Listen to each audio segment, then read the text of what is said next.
रोजा चतुर्थी में किया जाता है। कार्तिक मास के कृष्ण की चतुर्थी को करवा चौथ कहते हैं। गर्भवती स्त्रियों के लिए यह बहुत ही श्रेष्ठ व्रत है। स्त्रियां इस व्रत को पति के दीर्घजीवी होने के लिए करती हैं।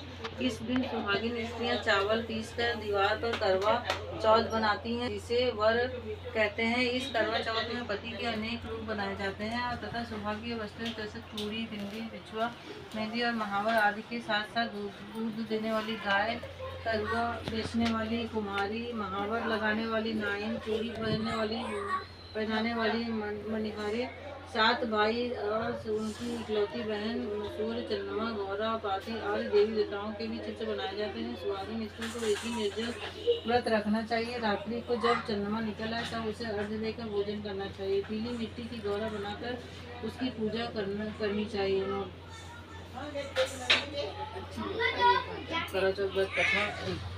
एक साहूकार था जिसके 7 बेटे और एक बेटी थी। सातों भाई व बहन एक साथ बैठकर भोजन करते थे। एक दिन कार्तिक चौथ का व्रत आया। तो भाई बोला कि बहन आप भोजन करें। बहन बोली कि आज करवा चौथ का व्रत है, चांद उगने पर ही भोजन खाऊंगी। तब भाइयों ने सोचा कि चांद उगने तक बहन भूखी रहेगी, तो एक भाई ने दिया जलाया, दूसरे भाई ने छलनी लेकर उसे ढका और नकली चांद दिखाकर बहन के से कहने लगा कि ले चांद उगाया है, अर्घ्य दे ले। बहन अपनी भाभीियों को उससे कहने लगी कि चलो अर्घ्य दे दो। तो भाभीियाँ बोली तुम्हारा चांद उगा होगा, हमारा चांद तो रात को उगेगा। बहन ने जब अकेले ही अर्घ्य दे दिया और खाने लगी तो पहले ही गिलास में बाल आ गया, दूसरे गिलास में कंकड़ आया, तीसरा गिलास मुंह की ओर किया तो उसकी ससुराल के से संदेश आया कि उसका पति बहुत बीमार है, जल्दी भेजो। माँ ने तब लड़की को विदा किया और कहा कि रास्ते में जो भी मिले उसके पाँव लगना और जो कोई सुहाग का आशीष दे तो उसके पल्ले में गांठ लगाकर उसे कुछ रुपए देना। रास्ते में उसने यही आशीष दी कि तुम साथ आजा मेरे पास नचवा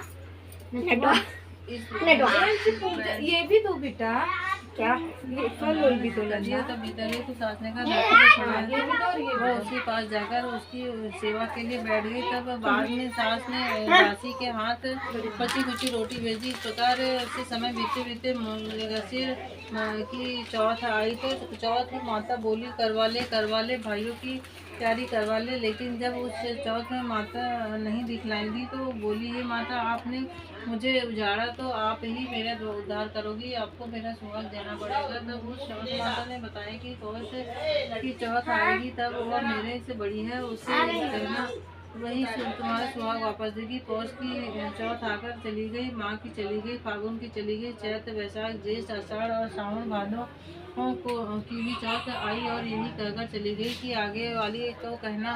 असवत की चौथ आई तो उसने बताया कि तुम पर कार्तिक की चौथ का नाराज है, उसी ने तुम्हारा सुहाग लिया है, वही वापस कर सकती है, वही आएगी तो पाँव पकड़कर विनती करना। और यह बताकर वह भी चली गई।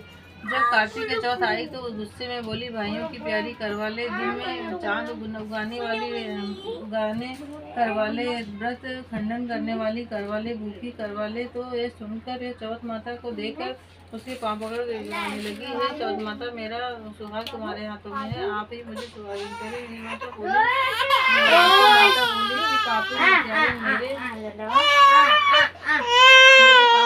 क्यों बैठ गई है, या तो तब वो बोली कि मुझसे भूल हुई, उसे क्षमा कर दो, अब भूल नहीं करूंगी। तो चौथ माता ने प्रसन्न होकर आंखों में काजल, नाखूनों में मेहंदी और टीके में रोली लेकर छोटी उंगली से उसके आदमी पर छीटा। यदि वह उठकर बैठ गया और बोला कि आज मैं बहुत सोया। वह बोली क्या हुए, मुझे तो 12 महीने गए, तो अब जाकर चौथ माता ने मेरा सर उठाया है। तब उसने कहा कि जल्दी से माता का पूजन करो। जब चौथ का कहानी सुनी तो करवा का पूजन किया।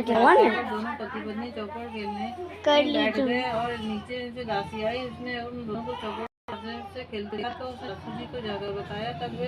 तब से सारे गांव में यह बात प्रसिद्ध हो गई कि स्त्रियां चौथ का व्रत करें तो सुहाग अटल रहेगा।